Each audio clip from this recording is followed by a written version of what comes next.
बिस्मिल्लाहिर्रहमानिर्रहीम, अस्सलामुअलैकुम। मैं हूं करामत मुग़ल और मेरे साथ हैं ईसा नकवी। नकवी साहब अमेरिका और बरतानिया के सफ़ीर इस वक्त मुतहरक हो चुके हैं।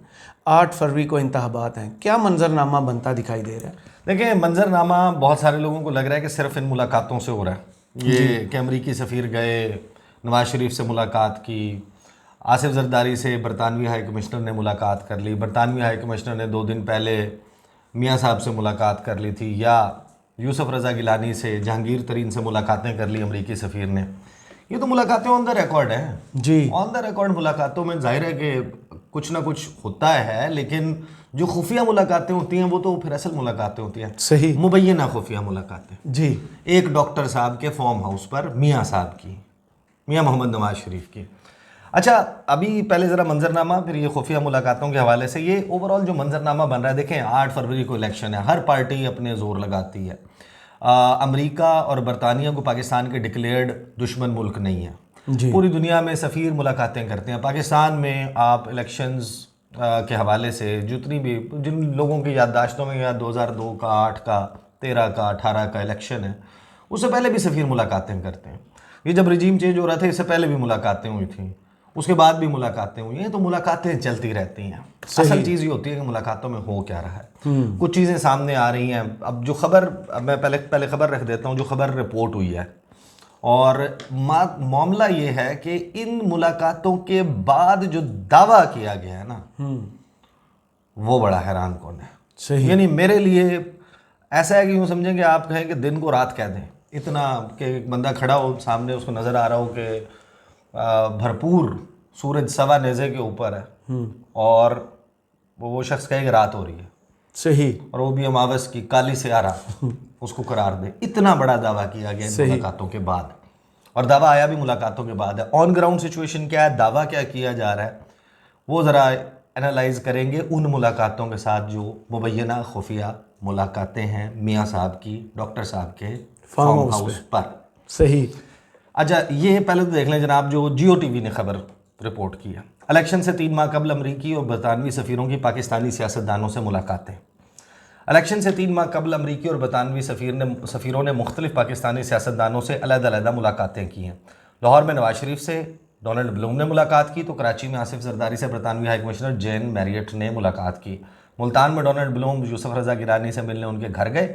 अमरीकी सफ़ीर ने नवाज शरीफ से मुलाकात के बाद लाहौर में जहांगीर तरीन से भी मुलाकात की। बरतानवी सफ़ीर जेन मैरियट 2 दिन पहले नवाज शरीफ, मरीम नवाज समेत नून लीगी की आदत से मिल चुकी हैं। नवाज शरीफ और डोनाल्ड ब्लूम मुलाकात में अगले इंतखाबात पर बात हुई। अमरीकी सफ़ीर ने नवाज शरीफ को अपनी तरजीहात और नवाज शरीफ ने अमरीका को अपनी तरजीहात बताईं। आसिफ जरदारी और जैन मैरियट मुलाकात का मौजू भी इंतखाबात और 2 तरफ़ा ताल्लुकात का फ़रोग रहा, जबकि डोनाल्ड ब्लूम और यूसुफ रज़ा मुलाकात में जनूबी पंजाब का इलेक्शन मंजरनामा ज़ेर बहस रहा। यह है वो खबर, लगभग इससे मिलती जुलती खबरें तमाम मीडिया चैनल्स ने रिपोर्ट की हैं। अब आ जाते हैं खुफिया मुलाकातों की तरफ, जी। मुबैना खुफिया मुलाकातों की तरफ। और मैं इस वजह से इसके ऊपर हैरान हूँ कि नुसरत जावेद साहब जो हैं वो बड़े सीनियर सहाफ़ी हैं। उन्होंने अपने चैनल के ऊपर पब्लिक न्यूज़ में, पब्लिक टीवी पे अदनान हैदर के साथ शो में एक ख़बर दी थी। जी। वो ख़बर थी कि गुज़श्ता 1 साल के दौरान पाकिस्तान आने से पहले, और ये मियाँ साहब के आने से पहले ही उन्होंने ख़बर दी थी, लंदन में एक डॉक्टर साहब हैं जिनके फार्म हाउस पर मुख्तलिफ ममालिक के नेशनल सिक्योरिटी एडवाइज़र्स, कौमी सलामती के मशीर जो हैं, उन्होंने मुलाकातें की। उसके बाद अदनान हैदर ने उनको छेड़ा उस बात पे, तो उन्होंने कहा कि अभी टाइम नहीं है, अगर हुआ कोई मसला है नाम भी बता दूंगा। इस खबर की तरदीद नहीं आई नून लीग की तरफ से। सही। आपको पता है, जब खबर की तरदीद ना आए तो खबर स्टैंड करेगी, तो खबर स्टैंड करती है। तो खबर तो स्टैंड कर रही है कि मियाँ साहब से मुख्तलिफ ममालिक के नेशनल सिक्योरिटी एडवाइज़र्स ने लंदन में किसी डॉक्टर साहब के फार्म हाउस पर खुफिया मुलाकातें की हैं। और उन मुलाकातों में क्या हुआ, वो कौन से ममालिक थे। नुसरत साहब ने क्योंकि धमकी लगा दी थी कि अगर कोई मामला हुआ तो आपको डॉक्टर साहब का भी नाम बता देंगे, फार्म हाउस की लोकेशन भी बता देंगे, मिलने वाले कौमी सलामती मशीरों के नाम भी बता देंगे। इस वजह से शायद नून लीग ने सींग नहीं फंसाई नुसरत साहब से। उन्होंने कहा खामोशी बेहतर है कि ये तो इनके पास तो सब सारी इन्फॉर्मेशन होगी, तो फिर बता देंगे। अब टेक्निकली स्पीकिंग बरतानिया जो कि बहुत क्लोज पार्टनर है अमेरिका का, और लंदन, वहाँ पर पूरी दुनिया की एजेंसीज़ की आंखें लगी हुई होती हैं। वहाँ पर जाहिर है कि रूस का नेशनल सिक्योरिटी एडवाइज़र तो नहीं आके मुलाकात कर सकता, चीन की तरफ से सिक्योरिटी इस्टेब्लिशमेंट का कोई बंदा तो मुलाकात नहीं कर सकता। सही, या फॉर दैट मैटर कि जो ममालिक रूस और चीन के करीबी ममालिक हैं वो तो नहीं आ सकते। बिल्कुल ऐसे ही। अमेरिका और उसके इत्तेहादी नेटो ममालिक, five eyes alliance, quad, AUKUS, इन्हीं ममालिक का, यूरोपीय यूनियन, इन्हीं के कोई होंगे ना नेशनल सिक्योरिटी एडवाइजर। उनमें इंडिया भी शामिल है, उनमें जापान भी शामिल है, ऑस्ट्रेलिया भी शामिल है, न्यूजीलैंड भी शामिल है, आपके बहुत सारे यूरोपियन ममालिक हैं, पूरे फाइव आइज अलायंस है जो पूरा अंग्रेज़ी बोलने वाले इंग्लिश ममालिक हैं, उनके नेशनल सिक्योरिटी एडवाइजर्स ने, ये वो हैं जो मुमकिन तौर पे कर सकते हैं मुलाकातें। लेकिन वो मुलाकातें क्या अब अपना रंग दिखा रही हैं पाकिस्तान में? ये असल सवाल है। क्वेश्चन ये है कि यही मुलाकातें हैं जो रंग दिखा रही हैं। अब इस वक्त प्रैक्टिकली स्पीकिंग, हमने गुज़श्ता रोज़ जो वीडियो की थी उसमें हमने अंसार अब्बासी साहब की ख़बर का हवाला देते हुए दी न्यूज़ अखबार का सर्वे, उसके फिगर्स कोट किए थे। द न्यूज़ अखबार वो है और जियो जंग ग्रुप वो है जो मियाँ साहब का सबसे बड़ा हिमायती है मीडिया में पाकिस्तान में, और सबसे बड़ा हिमायती ग्रुप जो है वो जो फिगर्स लेकर आया है उनका हम ही है। यानी कि वो इस तरीके से खबरें करता है अक्सर कि ऐसा लगता है जैसे मुस्लिम लीग नून का मीडिया विंग है जी, जिस तरह कल्चरल विंग होते हैं, मजहबी विंग मीडिया होते हैं, पार्टनर, या फिर वो कि this program is brought to you by फलां फलां फलां, तो ब्रॉट टू यू बाय में मीर शकील रहमान का नाम भी है। उसने ये खबर दी और उसने जो पंजाब के, मैं सिर्फ पंजाब इस वजह से डिस्कस कर रहा हूँ क्योंकि दावा है पंजाब के मुतालिक। फिर हम आते हैं वो सजाए मौत वाला मामला और उम्र कैद वाला, वो भी एक सीरियस डेवलपमेंट है। सारा इस वक्त पाकिस्तान का सियासी मंजरनामा क्या चल रहा है। उन्होंने जो फिगर दिया था, जो उन्होंने सर्वे किया, उन्होंने 3 पार्टीज़ के ऊपर फोकस रखा, पॉइंटेड क्वेश्चन किए, पाकिस्तान तहरीक इंसाफ, मुस्लिम लीग नवाज और पीपल्स पार्टी। पंजाब में उन्होंने कहा कि पाकिस्तान तहरीक इंसाफ 41% है उसकी पॉपुलैरिटी जी, मुस्लिम लीग नवाज दूसरे नंबर पर 28% के साथ, तीसरे नंबर पर है पाकिस्तान पीपल्स पार्टी 4% के साथ, फिर तहरीक लब्बैक पाकिस्तान और दीगर सारी जमातें मिला के 6% हैं। कुछ जमातें जिन्होंने मेंशन की कि ये मिलाकर 6% हैं।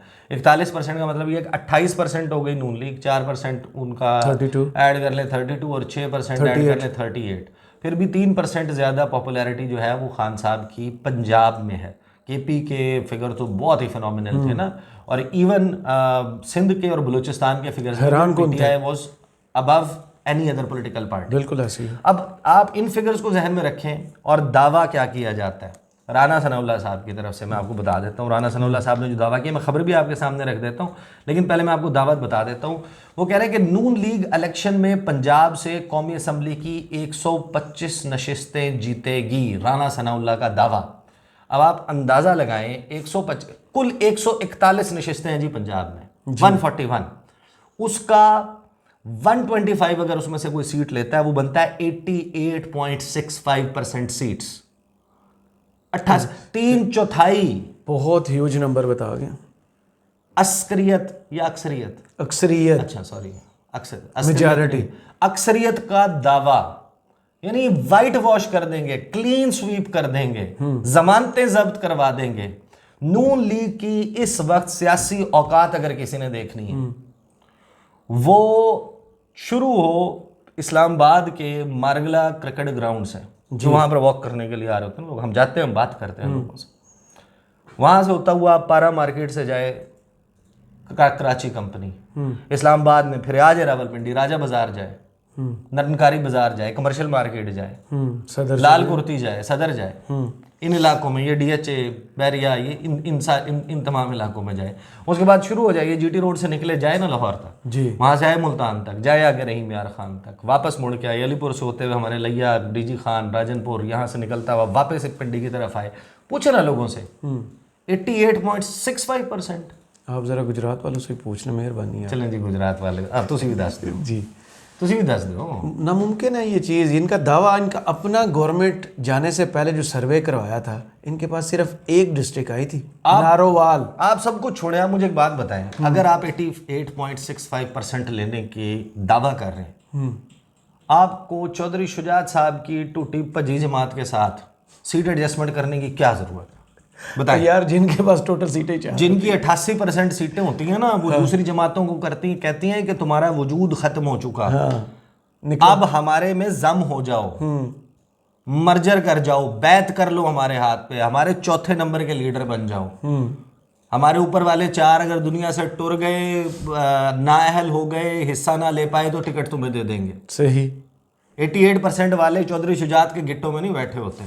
88% वाले जो हैं वो इस्तेहकाम पाकिस्तान पार्टी के साथ जनूबी पंजाब में सीट एडजस्टमेंट की बातें नहीं कर रहे होते कि 46 में से 35 सीटों के ऊपर सीट एडजस्टमेंट कर लें। ये कहानी है इस वक्त मुस्लिम लीग नवाज की। और दावा सुने राना सनाउल्लाह साहब कहते क्या, और ये भाई ज़ाहिर है मुलाकातें हो रही हैं, कॉन्फिडेंस आ रहा है। वो खुफिया मुलाकातों का, मुबैना खुफिया मुलाकातों का कॉन्फिडेंस है, या डोनाल्ड ब्लूम साहब ने कान में उनके कोई चीज़ फूंक दी है, उसके बाद राना सनाउल्लाह साहब ने ये प्रेस कॉन्फ्रेंस फरमाई है।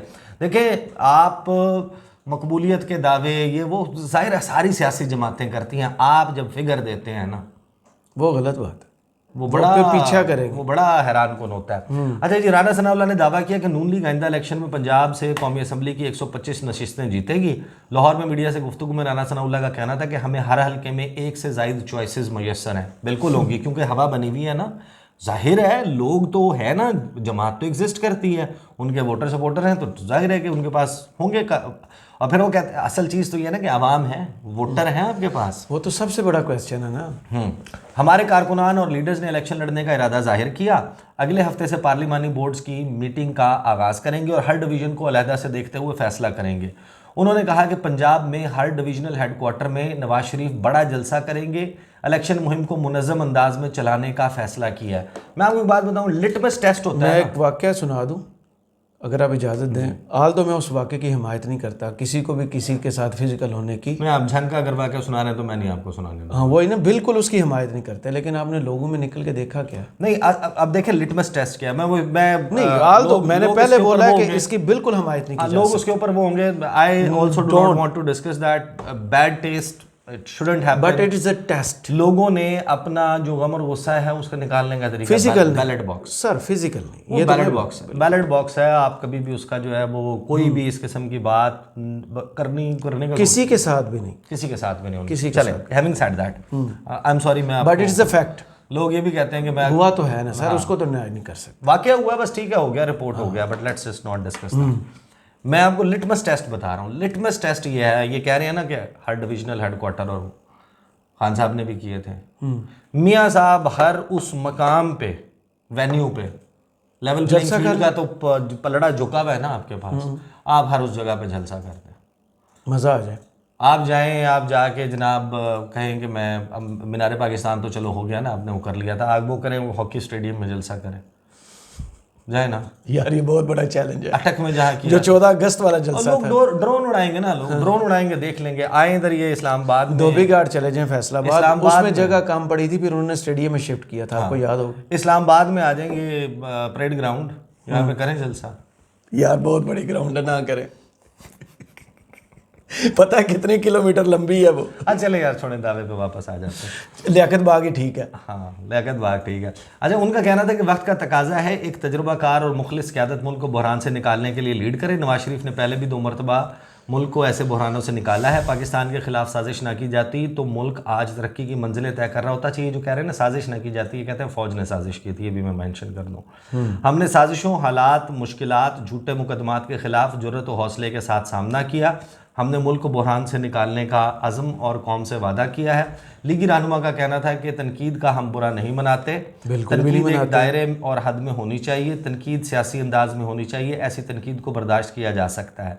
उन्होंने कहा कि अगर कोई लीडर या जमात ये दावा करती है तो हमें तशवीश नहीं, तमाम जमातें इलेक्शन में हिस्सा लेंगी। ये साहब एक दिन पहले पीटीआई को इलेक्शन की रेस से बाहर करने के लिए पोस्ट फरमा रहे थे, वो दहशतगर्दी वाली जी, कि ये दहशतगर्द जमात है और पीटीआई को इलेक्शन लड़ने की इजाज़त नहीं होनी चाहिए। अर्जी डाली थी इन्होंने वीडियो फॉर्म में अपने उस पर ट्विटर के ऊपर, बहुत खतरनाक बयान, एक्स पर। और अब यहाँ पे कहते हैं कि जनाब फैसला आवाम ने करना है, तमाम सियासी जमातों को इलेक्शन में हिस्सा लेने की इजाज़त होनी चाहिए। अगर किसी ने कोई जुर्म किया है तो क्या मुझे इसलिए नहीं पूछा जाए कि मैंने इलेक्शन लड़ना है। लीगी सूबाई सदर का कहना था कि आज की मीटिंग में ज़िलाई कमेटियाँ बनाई हैं जो पार्लिमानी बोर्ड को सर्वे पेश करेंगी। हमने जायज़ा लिया है, तकरीबन 70% हलकों में कोई झगड़ा नहीं। क्या हमारे खिलाफ झूठे मुकदमे कायम होना, लेवल प्लेइंग फील्ड है। 70% को कोई झगड़ा नहीं, इनका नामो निशान नहीं। हम विनिंग पोजीशन में हैं, हमें दिखाई दे रहा है हमारे साथ जो 2018 में हुआ अब नहीं हो रहा, तो आपको नागवार गुजर रहा है। उन्होंने कहा कि मखदूम अहमद महमूद अपने हल्के में मजबूत उम्मीदवार हैं, वो जीतेंगे। इलेक्टेबल्स में कोई अच्छाई होती है तो अवाम उनकी कदर करते हैं। ये उनके ब्रदर इन लॉ हैं जहांगीर तरीन के जी। हमें नहीं लगता कि जनूबी पंजाब में हमारी पोजीशन कमज़ोर है। जनूबी पंजाब के 10 हलकों में अपनी पोजीशन बेहतर बनाने की कोशिश कर रहे हैं। अच्छा, ये इसका मतलब ये है कि 10 हलकों में ये पोजीशन बेहतर बनाने की कोशिश कर रहे हैं तो 100% है। नहीं, तो 10 हलकों में तो आप 141 में से 10 माइनस करें, 131।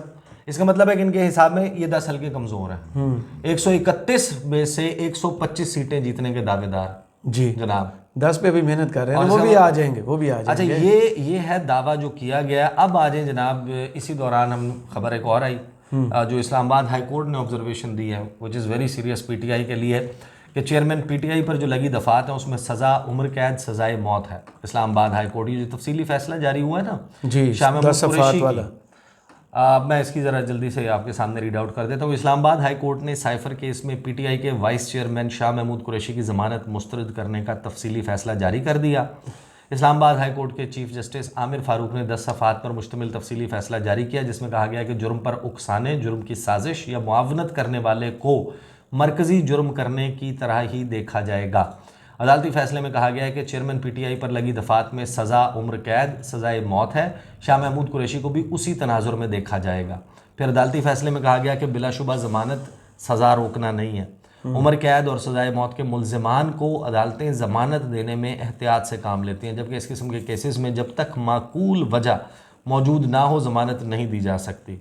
तो फैसला कैसे दिया जा सकता फिर फैसले में कहा है कि अदालत तो फिर फैसला कैसे दिया जा सकता है? अभी माकूल वजह ही सामने नहीं आई अगर तो नहीं, वो कह रहे हैं कि जमानत नहीं दी जा सकती। हाँ, कि जमानत की तो इतना सख्त फैसला भी कैसे दिया जा सकता है?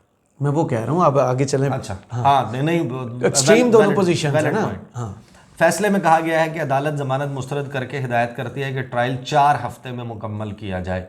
फिर अदालत का तहरीरी फैसला है कि 4 हफ्ते में, अब 4 हफ्ते स्टार्टिंग फ्रॉम 16 नवंबर 16 को हुआ था ये फैसला जी, तो 4 हफ्ते उसका मतलब है कि तकरीबन 27-28 दिन जितने भी बनते हैं वो अब हफ्ते जो है वो छुट्टियां काउंट करके होंगे या उसके बगैर होंगे। बहरहाल ये वो मंजरनामा है जो तश्कील पा रहा है करामत मुगल साहब।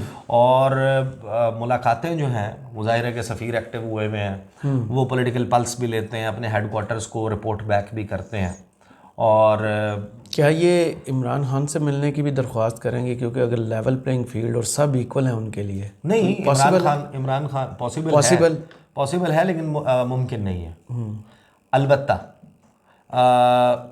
इनको बैलेंस आउट करने के लिए पीटीआई का जो भी अवेलेबल कोई एक रहनुमा होगा, कौन नीचे आ जाए, अली मोहम्मद खान पे आ जाए, असद कैसर पे आ जाए, किसी पे भी आ जाए ना। सही, शेर अफजल मरवत आजकल फतह के वो झंडे गाड़ रहे हैं। मैं अब वो जो वो उधर अपना चार सद्दा में जो उन्होंने कर दिया ना, वो जिस किस्म के जलसे कर रहे हैं, जो अवाम केपी में उनका 2-3 दिन पहले तक तो उन पर 20 मुकदमात हो चुके थे, वो नज़र आ रहा है। तो वो हो सकता है कि किसी एक से पीटीआई में भी बैलेंस आउट कर लें, मुलाकात कर लें, और मुलाकातें ऐसी होती रहती हैं। असल चीज़ ये है कि करामत मुगल साहब, नून लीग जो है ना उसको अब मैं तो एक्सपेक्ट कर रहा हूँ कि इतनी सीरियस खबर कि डॉक्टर साहब के फॉर्म हाउस पर लंदन में खुफिया मुलाकातें मुख्तलिफ ममालिक के नेशनल सिक्योरिटी एडवाइज़र्स से, और उसके बाद मियाँ साहब की पाकिस्तान आमद के रास्ते साफ़ होना, उनके लिए कारपेट्स बिछाया जाना, रोल आउट किया जाना, सैल्यूट्स मारे जाना, और जो सारी ये सूरत हाल है आपके सामने, तो जाहिर है कि फिर क्वेश्चंस होते हैं। नून लीग को चाहिए ना डिनाई करें, कहेंगे ये क्या बात हुई, ये गलत खबर है, ऐसी कोई मुलाकात नहीं हुई, मियाँ साहब तो कभी गए नहीं। उनके पास तो वैसे भी काफ़ी ज़्यादा लोग हैं जो बोलते हैं, जो ट्वीट्स करते हैं। मियाँ साहब तो सिर्फ वो एहसन इकबाल हैं, ख्वाजा साहब हैं, ख्वाजा आसिफ हैं, राना सनाउल्लाह हैं, मरियम औरंगज़ेब, ये बहुत ज़्यादा एक्टिव है ना ट्विटर पर। ढेर सारे हिना परवेज़ भट्ट भी हैं, वो नाराज़ यार माफ़ी दे दें, कहाँ से कहाँ आप एकदम से जम मार जाते हैं। उनको सेल्फी की जगह नहीं मिली, वो पॉलिसी का बयान देंगे यार। यार करने में क्या हर्ज, कहने में क्या हर्ज है। वो देखा नहीं, उनके साथ ही आ रही थी गालिबन वो लाहौर चैम्बर ऑफ कॉमर्स वाले इवेंट से, वो सेल्फी लेना चाह रही थी उधर, वो नहीं हुआ। वो अलीना शिगरी साहिबा ने उनको कहा कि ये जिस तरीके से हालांकि उन्होंने सपोर्ट किया था बाय द वे। ये जिस तरह डिफेंड करती हैं तो नून लीग को, उनके बयानिए को, शरीफ फैमिली को, तो ये डिज़र्व करते हैं कि इनको थोड़ा सा रिस्पेक्टफुल मैनर में ट्रीट किया जाए। हिना परवेज़ भट्ट ने अली शिगरी को ब्लॉक कर दिया। उन्होंने समझा ये मेरी बेइज्जती कर रही है, गुस्से में होंगी ना। चलें, बहुत शुक्रिया ईसा नकवी, आपके तजिए का कमेंट्स बॉक्स में हमें ज़रूर बताइए। वीडियो आपको कैसी लगी। इजाज़त दीजिए, अल्लाह हाफिज़।